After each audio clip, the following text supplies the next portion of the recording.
Bonsoir très chers téléspectateurs, bonsoir vous que nous suivez partout dans le monde. Vous êtes dans votre nouveau numéro du magazine Genre et Volontariat. Vous nous suivez de Bukavu, Goma, Beni, Walungu. Vous nous suivez de Ituri, vous nous suivez du Congo central, Bandundu, Kasaï central. Vous nous suivez de Kenge Idiofa. Vous nous suivez au Sénégal, au Mali, au Ghana, au Congo-Brazzaville. Vous nous suivez au Maroc, en Égypte. Vous nous suivez aussi au Canada, Québec, Montréal. Vous nous suivez aux États-Unis d'Amérique, Dallas, l'Illinois. Vous nous suivez à Denver. Soyez le bienvenu dans votre nouveau numéro du magazine Genre et Volontariat. Nous sommes reçus ici spécialement au Centre médical Diamant où nous allons parler de la santé bucco-dentaire. C'est vrai, on parle plus de la santé mentale, santé physique et autres, mais on oublie aussi que la santé bucco-dentaire est une branche à part entière. Pour en parler, nous allons échanger avec un panel d'experts au sein du Centre médical Diamant, où je vais citer Dr Guy Kazadi, Dr Freddy Dilou et Dr Christian Loleke seront les intervenants ce soir dans votre nouveau numéro du magazine Genre et Volontariat. Et sans plus tarder, je vais saluer mon invité de ce soir, donc le tout premier participant. Bonsoir Dr Guy Kazadi. Bonsoir, c'est Florian Katende. Comment allez-vous? Je vais très bien et je suis à l'aise pour votre émission. Docteur Guy Kazadi, pouvez-vous vous présenter aux téléspectateurs votre spécialité et ainsi que présenter ce staff qui travaille dans l'unité de santé bucco-dentaire du Centre médical Diamant?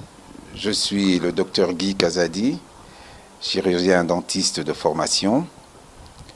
J'exerce à temps partiel ici au Centre médical Diamant, dans l'unité de dentisterie, où nous nous retrouvons à 8 à exercer dans cette unité, dont 7 chirurgiens dentistes omnipraticiens et un chirurgien stomatologue et maxillofacial, le docteur Dilou.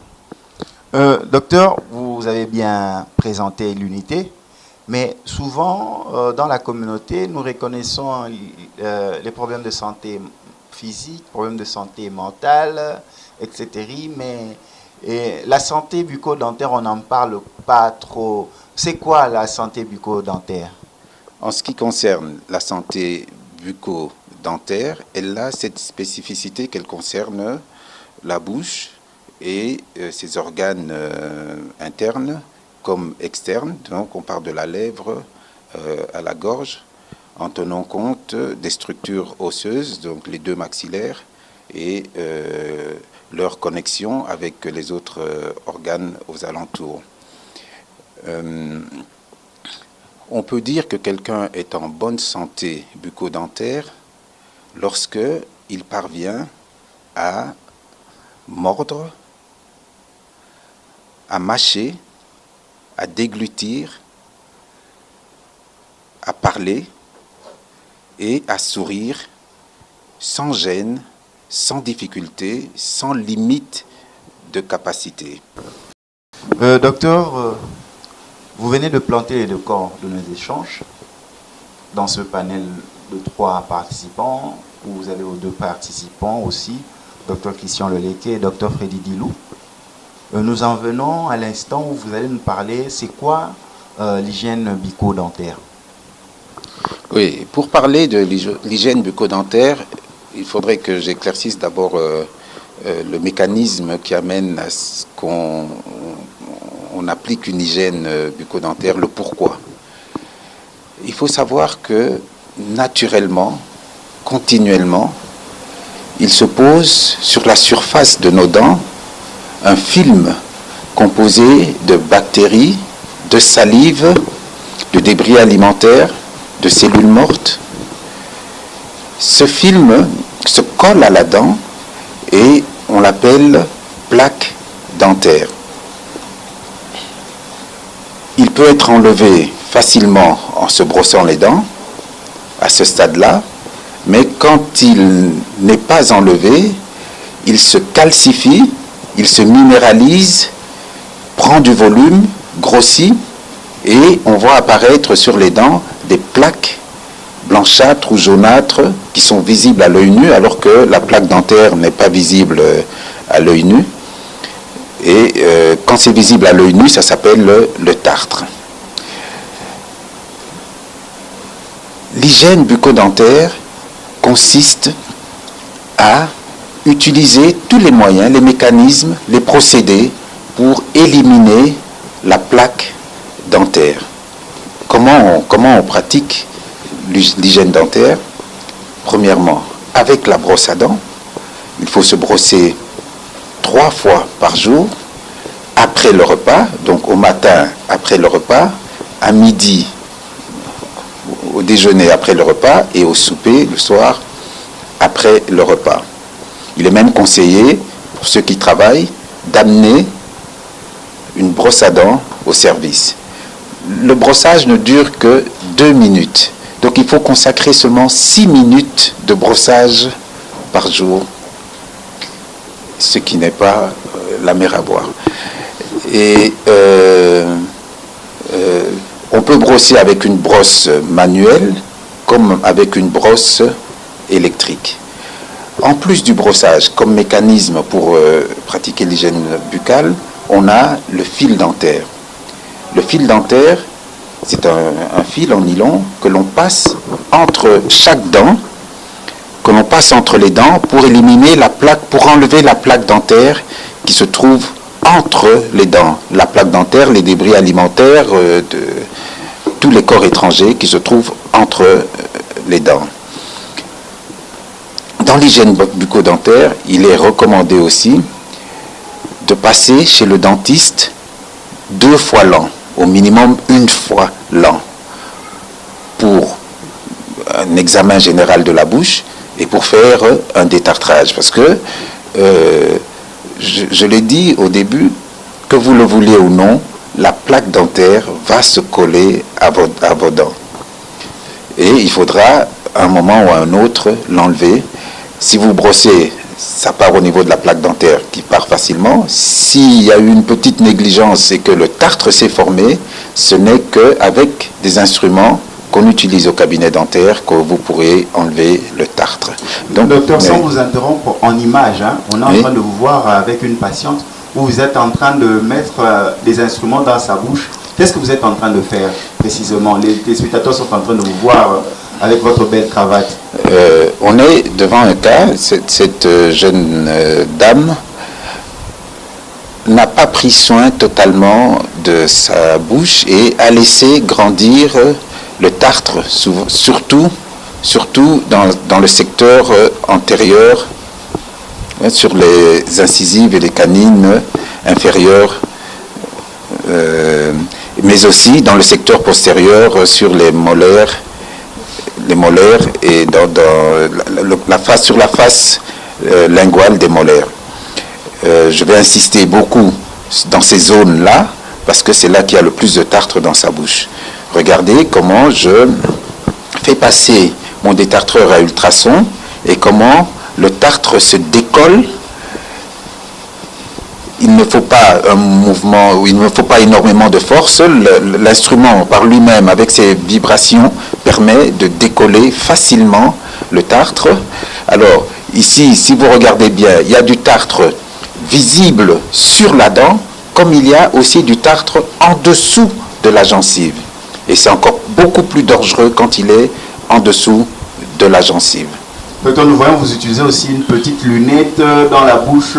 À quoi ça sert, docteur? C'est un miroir qui me permet de voir les parties qui ne sont pas visibles à la vue directe. Et là, nous voyons, il y a un instrument comme si vous êtes en train de pomper à l'intérieur pour récupérer je ne sais pas quoi. Oui. Le détartreur à ultrasons émet de l'eau pour refroidir et puis pour ne pas agresser la dent. Et cette eau entre dans la bouche du patient, il faut bien qu'on la ressorte. Alors on utilise un aspirateur pour la ressortir. Là, les téléspectateurs sont en train de voir la pratique, comment le docteur Guy Kazali est en train de prendre soin d'une patiente qui est en train d'entretenir, vous appelez ça santé bucco-dentaire. Hein. Hygiène bucco-dentaire. Hygiène bucco-dentaire. Oui. Docteur, maintenant nous passons à une autre préoccupation quelles sont les maladies bucco-dentaires que nous allons rencontrer et dont les deux autres docteurs vont parler de cela en long et en large. La première et la plus connue des maladies bucco-dentaires est la carie. Tout le monde a déjà entendu parler de la carie. Comment se crée une carie? Je viens de parler de la plaque dentaire, du tartre, et j'ai dit que c'était le premier ennemi de notre bouche. Pourquoi? La plaque dentaire est composée entre autres de bactéries. Ces bactéries sont vivantes là sur les dents et lorsque nous consommons des aliments sucrés ou riches en hydrates de carbone, ces bactéries transforment ce sucre en acide. Et cet acide agit sur la surface de la dent en la déminéralisant. Et au bout du compte, après la déminéralisation, c'est un trou qui se crée, une cavitation qui se crée sur la dent. C'est ça qu'on appelle la carie. La deuxième pathologie la plus importante dans la sphère bucco-dentaire, c'est la parodontite. C'est une inflammation des tissus de soutien de la dent, que sont la gencive, le desmodonte dont je viens de parler, donc c'est le ligament qui lie la dent à l'os, l'os alvéolaire, l'os qui est tout autour de la dent. Ensuite, il y a plusieurs autres lésions comme les malpositions, les cancers, dont docteur Dilou va parler. Docteur Lolé, qui lui va parler, va s'appesantir sur les parodontites. Merci docteur, là vous avez jeté les bases. Nous revenons vers vous pour conclure l'émission parce que nous avons commencé avec vous.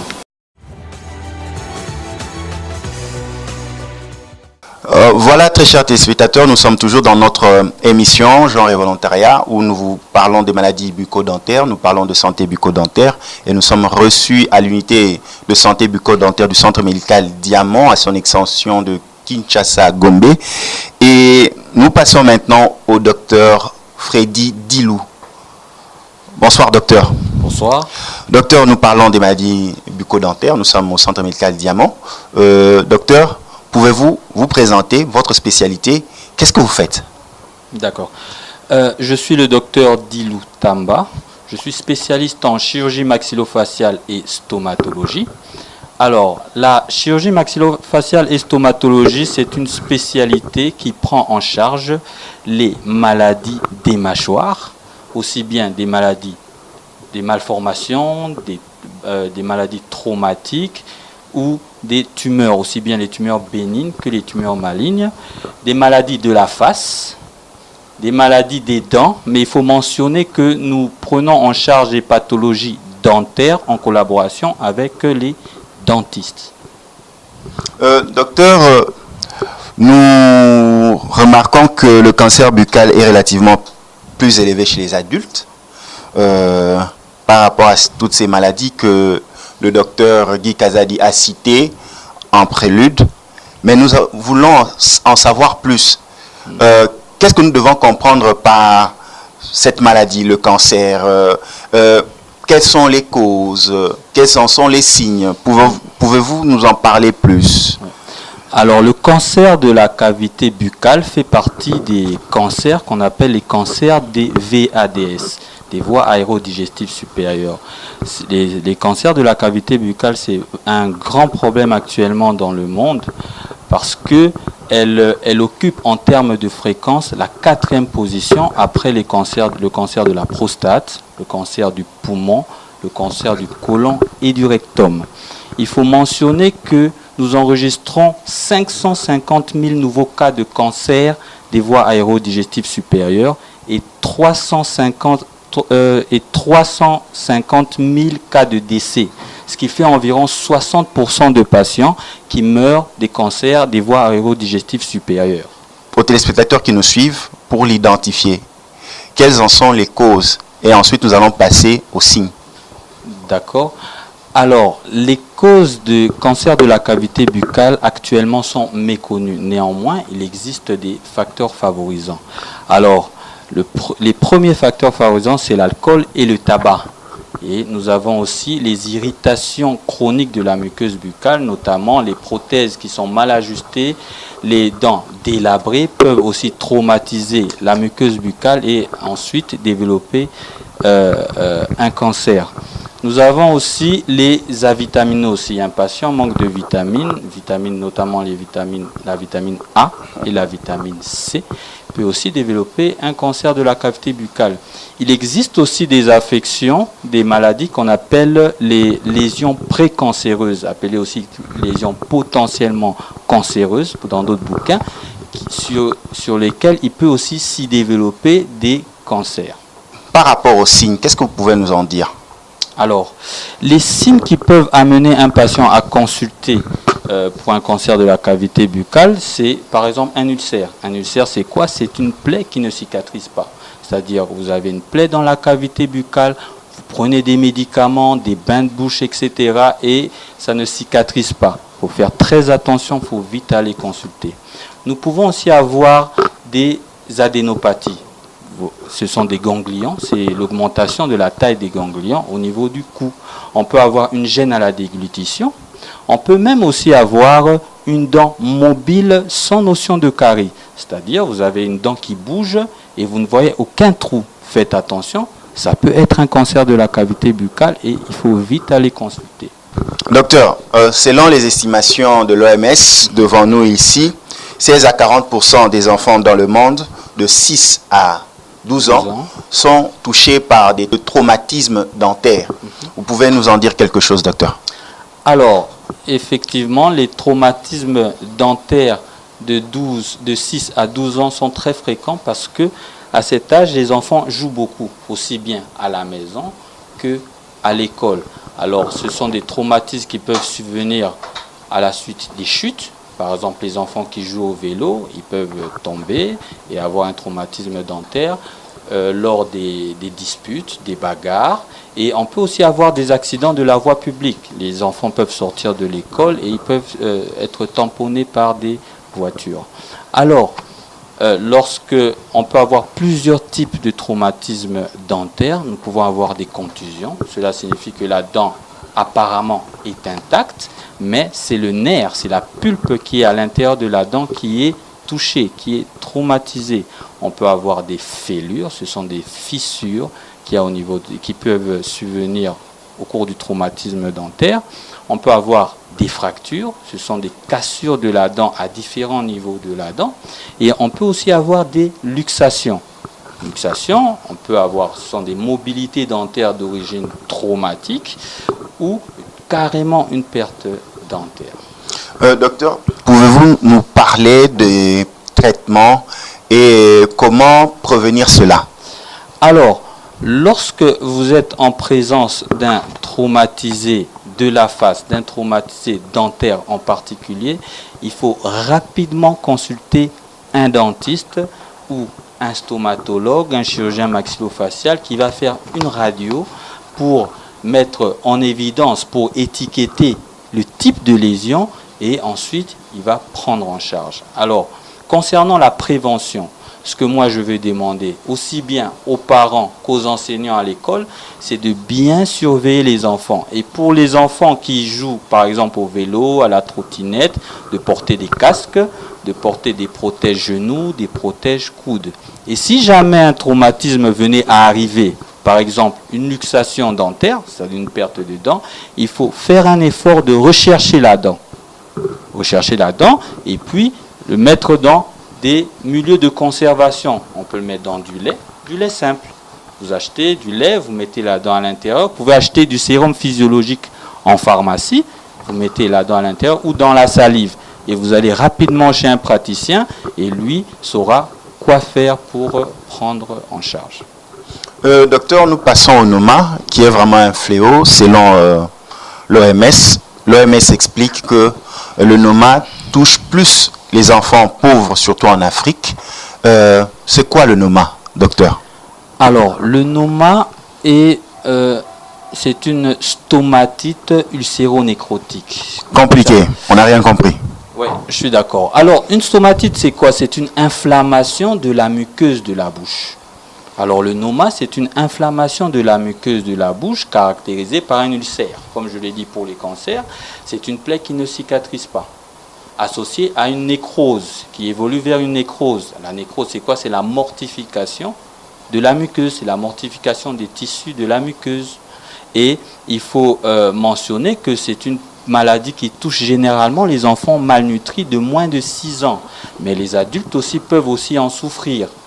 Généralement, les adultes qui sont immunodéprimés, généralement les PVV, les patients vivant avec le VIH. En cas de noma, nous observons 80% des décès. Et lorsque le patient survit, il peut s'en sortir avec des séquelles aussi bien esthétiques, fonctionnelles et psychologiques. Alors, en rapport avec les signes, lorsqu'un noma commence généralement par un ulcère. Ça peut être un ulcère de la lèvre, un ulcère de la bouche, qui est dû à des microbes. C'est le Fusobacterium et le Provotella. Alors, cet ulcère évolue rapidement vers une nécrose et cela peut être associé à de la fièvre, à une altération de l'état général caractérisée par une perte de poids, une asthénie, une diarrhée pouvant emmener une déshydratation ainsi que l'anémie. Alors, quels sont les signes du noma? Le noma évolue en 2 phases. Nous avons la phase aiguë et la phase de séquelles. Dans la phase aiguë, nous avons un ulcère causé par des micro-organismes, le Fusobacterium et le Provotella. Nous avons un ulcère qui peut siéger au niveau de la lèvre ou au niveau de la joue, qui peut rapidement évoluer vers une nécrose. Il peut s'y associer aussi une élévation de la température, de la fièvre, une altération de l'état général caractérisée par une asthénie physique, une perte de poids, une diarrhée pouvant emmener à la déshydratation et ça peut être aussi associé à une anémie. Dans la phase de séquelles, on a une perte de substance pouvant prendre parfois jusqu'à toute l'hémiphase. Docteur, nous en venons maintenant au traitement. Quels sont les traitements appropriés? Alors, il existe un traitement, je dirais bien, préventif et curatif. Dans le traitement curatif, le traitement est subdivisé selon les phases. En phase aiguë, il faut d'abord savoir qu'il faut hospitaliser le patient. C'est très important. Le patient ne peut pas être pris en charge en ambulatoire. C'est pour ça que lorsque un patient a un ulcère, il doit rapidement voir un médecin pour que le médecin puisse étiqueter l'étiologie de cet ulcère. Alors, il est hospitalisé. Il doit être mis sous antibiotiques parce que c'est dû à des micro-organismes. On doit le réhydrater. On doit lui donner des produits hypercaloriques, hyperprotidiques. Et puis, il faut faire des soins locaux. Et concernant la phase de séquelles, on prend généralement les patients en charge 6 mois après. Et généralement, ce sont soit des chirurgiens plasticiens, soit des chirurgiens maxillofaciaux qui font des réparations des pertes de substances. Concernant la prévention, nous demandons au gouvernement de faciliter l'accès aux soins, l'accès à l'eau potable, et puis de lutter contre la malnutrition chez nos enfants, et puis faire une bonne hygiène bucco-dentaire. Docteur, nous arrivons au dernier point de nos échanges. Pouvez-vous nous dire un mot par rapport à cette maladie fissure labiale ou bec de lièvre? Alors, les fissures labiales ou bec de lièvre, ce sont des maladies congénitales. C'est une maladie congénitale caractérisée par la non-soudure des bourgeons de la face.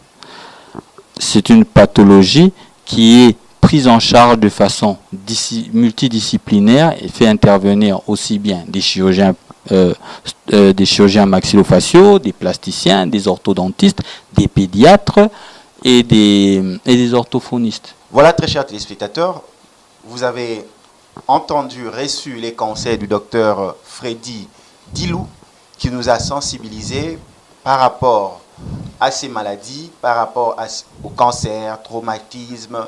Il nous a parlé de la noma, il nous a parlé des fissures labiales ou bec de lièvre.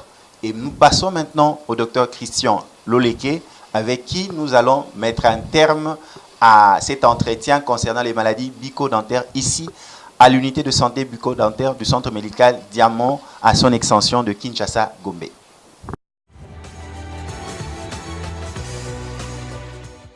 Qui est le docteur Christian Loleke? Quelle est sa spécialisation ici au centre médical Diamant? Alors, le docteur Christian Loleke que je suis médecin dentiste et je travaille en tant que dentiste généraliste au sein du centre médical Diamant. L'OMS interpelle que les maladies bucco-dentaires sont réellement un problème qui préoccupe la société. Et là, nous commençons avec la parodontopathie. Je ne sais pas si je l'ai bien prononcé. Oui, docteur, c'est quoi cette maladie? Alors, déjà, les parodontopathies, on va dire que c'est des maladies qui affectent ce qu'on appelle le parodonte. Le parodonte, ce sont les tissus de soutien de la dent. Donc, tous les tissus qui sont autour de la dent, c'est ce qu'on appelle parodonte. Et parler de parodontopathie, c'est simplement parler des maladies qui affectent ces tissus de soutien. Quelles sont les causes de cette maladie? C'est parce qu'on mange mal, parce qu'on boit trop? C'est quoi? Quelles sont les causes de cette maladie? Bon, les parodontopathies, déjà, il faudrait savoir qu'elles sont classifiées de... Il y a une classification, on parle en termes de 8 types de maladies parodontales, dont les principales sont les gingivites et les parodontites. Et la principale cause des gingivites et parodontites, c'est souvent ce qu'on appelle la plaque bactérienne. La plaque bactérienne, donc c'est lui en général qui cause les affections et toutes les pathologies qui vont entraîner. Docteur, vous pouvez, c'est trop savant hein, vos mots, hein. Est-ce que vous pouvez nous aider avec des exemples comme ça que les téléspectateurs sachent quand docteur Christian est en train de citer tel exemple, donc je suis en face d'une parodontopathie. Ok. Voilà. Donc c'est très simple. Déjà, la formation de plaques bactériennes, c'est un phénomène qui est physiologique, c'est-à-dire que c'est un phénomène qui se fait naturellement. On peut bien se brosser, mais avec le temps, il y a toujours un résidu de plaque qui va rester et à long terme, ce résidu de plaque va durcir et ça va former justement ce qu'on appelle cette plaque bactérienne qu'on ne saura plus enlever même lors du brossage. C'est alors qu'on est censé passer pour faire un détartrage et ainsi de suite. Alors, les parodontopathies, j'ai parlé des gingivites. Les gingivites, vous avez de la plaque bactérienne juste au niveau des dents. C'est-à-dire, sous la gencive, on n'a pas de plaque bactérienne. Ça, c'est ce qu'on appelle des gingivites. Donc, c'est-à-dire, c'est une affection qui est, comme on dit, sus-gingivale. Et lorsqu'on parle des parodontites, c'est simplement, si je peux dire, on a plus de plaques bactériennes et surtout, plus sont dedans. Sous les gencives aussi, c'est atteint. Et c'est là qu'on parle de parodontite. Il y a des symptômes aussi? Oui, il y a des symptômes. Le principal symptôme, c'est les saignements lors du brossage. Vous allez remarquer que lorsque vous crachez, vous saignez abondamment. Et c'est un des principaux symptômes pour savoir si on a atteint d'une gingivite ou d'une parodontite. Donc quand ça saigne comme ça, il faut venir à l'hôpital? Il faut venir à l'hôpital, oui, venir en consultation. Déjà, il ne faut pas attendre de saigner, justement. Ce qu'on recommande, c'est de passer voir le dentiste tous les 6 mois, justement, parce que le dentiste, il saura diagnostiquer, savoir qu'est-ce qu'il faut faire en prévention. Le gros problème que nous avons, c'est toujours d'attendre que les dégâts soient là pour venir soigner les dégâts. Mais c'est des choses qu'on peut simplement prévenir. Docteur, nous constatons aussi, nous allons en parler avec le docteur Freddy Dilou de la perte des dents chez les enfants. Mais avec vous, nous parlons déjà nous parlons déjà de la perte des dents chez les adultes. Elle est causée par quoi? Principalement la plaque bactérienne toujours. Le problème qui est là, c'est que lorsqu'on cumule de la plaque bactérienne, cette plaque bactérienne, elle cause des dégâts. Déjà, nous savons que la plaque bactérienne, c'est un cumul de bactéries. Ces bactéries produisent des acides et les acides attaquent la gencive, la dent et tous les tissus autour de la dent. Donc, principalement, c'est toujours cette plaque bactérienne. Et chez l'adulte, elle cause plus de dégâts parce qu'avec le temps, un adulte qui n'est pas passé en consultation durant des années, ben, ça voudra dire que la plaque bactérienne a eu champ libre et elle a eu à faire beaucoup de dégâts. Donc, nous, adultes qui pensons qu'on ne peut plus perdre nos dents parce que nous sommes adultes, c'est faux. C'est faux. on peut les perdre à cause des maladies parodontales. Mais docteur, quels sont les symptômes que la personne adulte peut remarquer? C'est toujours les saignements? On a toujours les saignements, mais on a aussi ce qu'on appelle récession gingivale. Vous allez remarquer que votre niveau de gencive est en train de baisser. Pour les dents du bas et pour les dents du haut, elle est en train de monter. C'est-à-dire, normalement, la gencive est à un certain niveau, et vous allez remarquer que le niveau de votre gencive est en train de se déplacer. C'est ce qu'on appelle des récessions gingivales. Et ça aussi, c'est un signe de maladie parodontale. Là, on peut le voir avec un miroir. Comment on fait? Oui, on peut le voir en se regardant juste devant un miroir. Vous allez voir que votre dent est comme devenue un peu plus longue. C'est simplement parce que le niveau de gencive, la gencive qui est rose, vous allez voir que ce niveau est en train de baisser. Et certains patients le remarquent directement avec simplement devant leur miroir. Docteur, nous arrivons à les complications aussi bucco-dentaires suite au VIH-Sida. C'est trop spécifique. Comment vous pouvez nous les expliquer? Alors, le VIH-Sida et la cavité buccale, qu'est-ce qu'on peut dire? Déjà, il faudrait savoir que le premier signe de manifestation physique du VIH se trouve au niveau de la cavité buccale. Ah bon? Oui. Voilà pourquoi il est important, lorsque nous faisons notre examen clinique, de pouvoir bien diagnostiquer. Il y a des, comment on appelle des signes cardinaux. Donc il y a des signes qui montrent des pathologies qui indiqueraient une infection VIH-Sida. Donc une infection VIH-Sida peut être diagnostiquée déjà par la cavité buccale. Oui, parce que la première affectation physique, elle se passe au niveau de la cavité buccale. Et quels sont les symptômes? On la constate par quoi? Non, là, vous ne saurez pas le constater. Là, c'est peut-être lorsque vous viendrez en consultation. C'est le praticien qui sera devant le patient qui saura peut-être constater si, par exemple, il y a ce qu'on appelle des candidoses, des érythèmes. Il y a des pathologies bien spécifiques des leucoplasies qui pourraient indiquer une infection VIH. Donc, une visite médicale tous les 6 mois auprès d'une unité dentaire permet de diagnostiquer plutôt les maladies qu'on peut avoir en tant que patient. Exactement. Docteur, mais je remarque, vous parlez plus de maladies, mais pourquoi la communauté, nous dans la communauté, nous pensons tout savoir par rapport aux dents? Par rapport aux dents, il faut brosser ceci, il faut mettre les bicarbonades, il y a le saignement, vous mettez les bicarbonades, il faut se brosser avec ceci, se brosser avec, comment on appelle ça, avec de la braise. D'où viennent ces connaissances? Vous, en tant qu'expert, vous parlez de ces maladies, qu'est-ce qu'il faut faire? Ok, bon, déjà, premièrement, je dirais que nous avons un problème c'est un problème de culture, je crois. Ce n'est pas dans notre culture en tant que Bantou d'aller voir un dentiste de façon routinière comme ça. Nous allons voir un dentiste quand on a passé toute une nuit à pleurer de douleur. Donc ce n'est pas dans notre culture. Et après, tout ce qui se fait, tout ce qui se dit, vous savez, les méthodes traditionnelles, nos ancêtres n'avaient pas de dentiste.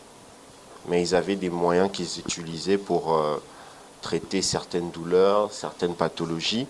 Je ne refute pas tout cela, mais aujourd'hui, nous, étant de la médecine moderne, je pense même que nous inspirons de certaines pratiques que nos ancêtres utilisaient, mais nous l'avons peut-être modernisé, peut-être avec des machines et tout. Je ne sais pas si je me fais comprendre. D'accord. Docteur, maintenant nous arrivons à l'alimentation. Comment une mauvaise alimentation, je ne sais pas comment vous allez l'expliquer, peut provoquer des maladies bucco-dentaires? Alors, l'alimentation, elle est très importante. Nous, étant Bantous, nous avons plus une alimentation fibreuse par rapport à d'autres cultures. Quand vous prenez par exemple les Arabes ont une culture d'alimentation très sucrée. Vous allez voir, ils connaissent beaucoup de sucré salé et vous allez vous rendre compte qu'ils ont beaucoup plus de problèmes dentaires que nous. Alors que nous, on est dans une alimentation de fibres, de viande. Vous voyez, ce n'est pas vraiment des aliments qui sont colleux, qui vont coller aux dents et qui vont susciter des problèmes. Et donc, en matière d'alimentation, je dirais que nous, étant Bantous, nous avons plutôt une alimentation qui est équilibrée. Quelqu'un qui vous mange, par exemple, du pain, vous n'allez pas avoir la même incidence, le même impact des maladies que celui qui vous mange par exemple du sucré salé, celui qui vous mange beaucoup d'aliments gélatineux. Vous voyez, c'est dans ce sens. Docteur, là, l'occidentalisation de notre aliment par les biscuiteries, ainsi de suite, a une incidence. Mais un parent, pour qu'il soit aimé chez ses enfants, il faut amener des bonbons, biscuits. Maintenant, qu'est-ce qu'on fait? Bon, écoutez, moi, personnellement, je ne suis pas contre tout ce qui est sucrerie et tout. Mais comme j'aime dire aux parents, ce n'est pas interdit de donner à votre enfant des bonbons, des biscuits. Mais après, il faut s'assurer que l'enfant se brosse les dents. Pourquoi? Parce que ce qu'il prend comme bonbons, comme biscuits, il faut savoir que ça reste collé sur les dents. Et c'est des sucres. Et vous savez, dans la bouche, il y a ce qu'on appelle, il y a des bactéries. Et lorsque les bactéries ont de quoi se nourrir, spécialement lorsqu'elles ont du sucre, elles savent se proliférer, elles savent se développer et s'agrandir. Et c'est comme ça que les problèmes viennent par la suite. Il n'est pas interdit de donner des bonbons, des biscuits à son enfant, mais il faut juste s'assurer que par après, que le brossage soit bien fait. Docteur, nous arrivons à un point crucial, le tabagisme et l'alcool. Quelles sont les incidences de ces deux, je ne sais pas dire, produits sur la santé bucco-dentaire? Alors, le tabagisme principalement, c'est un facteur favorisant des maladies, des pathologies bucco-dentaires, dans le sens qu'il multiplie de 20 fois votre risque de choper une parodontopathie, une infection buccale. Et malheureusement, on n'a pas vraiment encore les moyens de sensibiliser les gens par rapport aux méfaits du tabagisme. Mais déjà, rien que la composition du tabac, elle a une incidence sur toutes les muqueuses buccales. Donc vous allez voir par exemple quelqu'un qui fume, vous allez remarquer que sa gencive, elle n'est pas rose. Et une gencive qui n'est pas rose, c'est une gencive qui n'est pas en bonne santé. Simplement pourquoi? Parce que les effets du tabac sont en train d'affecter la gencive. Et déjà, dès le visuel, vous allez voir que le patient n'a pas une gencive en bonne santé. Donc vous imaginez déjà que la gencive n'est pas en bonne santé et associée à la plaque bactérienne, associée à d'autres facteurs, donc vous comprendrez que ça accélère les risques d'avoir une parodontopathie. Quel est le lien qu'on peut faire entre les maladies bucco-dentaires et les maladies chroniques, par exemple diabète, cancer, tout cela? Il y a une incidence? Oui, il y a une incidence. Lorsque vous recevez un patient qui a une affection chronique, vous n'allez pas le recevoir de la même façon qu'un patient qui est en bonne santé. Il y a des prérequis, il y a des choses dont on doit s'assurer avant même de prendre le patient en charge. Je vous prends un simple exemple. Un patient, par exemple, qui a un diabète, par exemple. Un patient qui a un diabète, il faudrait savoir d'abord c'est quel type de diabète qu'il a. Et il faut savoir est-ce que son diabète est équilibré ou pas. Parce qu'il y a certains actes que nous pouvons poser qui peuvent aggraver la pathologie, qui peuvent aggraver le cas. Donc voilà pourquoi nous devons toujours être prudents lorsque nous recevons un patient qui souffre d'une infection chronique. Donc, docteur, c'est vraiment important de pouvoir avoir une bonne hygiène bucco-dentaire. C'est très important. Vous prenez un patient qui est cardiopathe. Un patient qui est cardiopathe, il a besoin de vivre de façon saine. Et la cavité buccale peut être une source d'infection pour le reste du corps. Donc, c'est-à-dire, s'il ne prend pas soin de sa bouche, il risque d'avoir des répercussions sur le reste du corps jusqu'à atteindre le cœur. Et on peut même perdre des patients rien qu'à cause de ça, les patients. Merci beaucoup, docteur Merci Christian à vous. Bleke. Merci.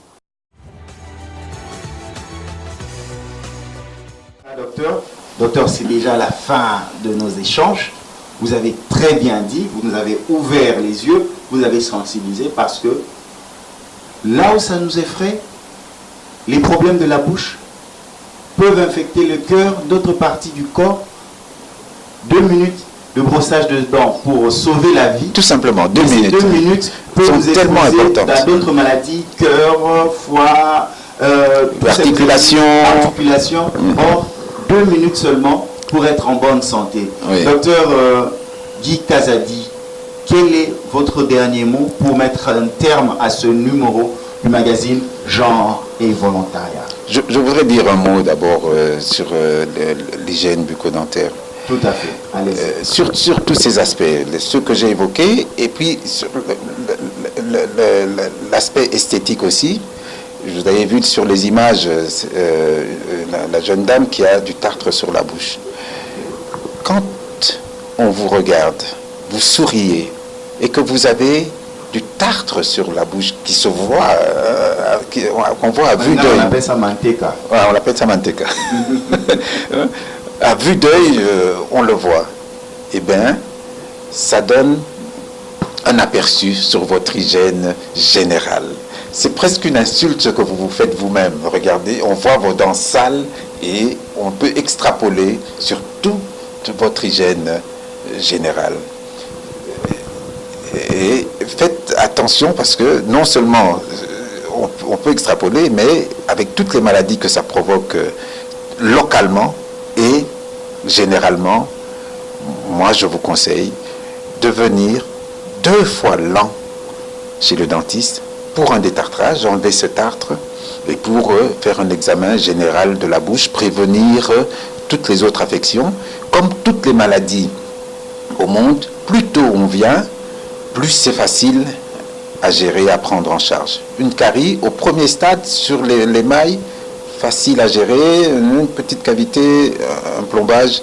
Mais quand ça arrive au niveau du nerf, les soins sont beaucoup plus costauds. Et quand on arrive à la périodontite, c'est-à-dire que l'os est infecté, c'est encore plus difficile à gérer et on risque la perte de la dent. La perte de la dent, ce n'est pas un fait banal, parce que ici, je vois que dès qu'on a mal à la dent, on court chez le dentiste, enlève-moi cette dent, elle me fait mal. Non, non, non, chers téléspectateurs, le dentiste n'est pas un arracheur de dents. Son rôle est de maintenir le plus longtemps possible la dent en bouche. Le plus longtemps possible la dent en bouche avec tous les moyens dont il dispose. Perdre une dent paraît facile, une solution de facilité, mais au contraire, ça provoque beaucoup plus de problèmes à la suite que d'avoir gardé sa dent au prix que ça coûterait les soins d'entretien de la dent. Quand vous avez du mal à mâcher, parce que vous avez perdu des dents, vous commencez à choisir les aliments que vous voulez manger. Si vous mangez régulièrement des fruits et des légumes, des aliments bons pour la santé générale et la santé bucco-dentaire, le fait que vous n'ayez pas assez de dents va vous pousser à faire des choix dans votre alimentation et vous pouvez avoir des carences alimentaires, vous mangez mal, toutes les conséquences que ça peut entraîner. Donc, vaut mieux garder ces dents en bouche et si vous les avez perdues, remplacez-les. J'avais dit au début, dans la santé bucco-dentaire, pas de gêne dans la mastication. Vous devez pouvoir mâcher normalement tous les aliments bons pour votre santé. Pas faire du tri parce que il vous manque des dents, parce que vous avez mal ou parce qu'il y a une infection ou ceci ou cela. Gardez votre santé générale efficiente en commençant par la bouche. Voilà, très chers téléspectateurs et auditeurs qui avaient suivi Genre et Volontariat. Ça, ce sont les mots de conclusion du docteur Guy Kazadi. Nous avons été reçus ici au Centre médical Diamant, à l'unité de santé bucco-dentaire. Nous avons reçu sur ce plateau le docteur Guy Kazadi, le docteur Freddy Dilou, ainsi que le docteur Christian Loleke. Merci à la grande direction du Centre médical Diamant d'avoir autorisé la réalisation de cette émission. Merci au directeur général Rahim Tajdine qui coordonne des mains de maître le Centre médical Diamant. Merci, là je vais au Katanga, je dis merci à Karim Tajdine. Mes salutations au Centre médical Diamant à Lubumbashi. Merci docteur. Merci Saint-Forêt.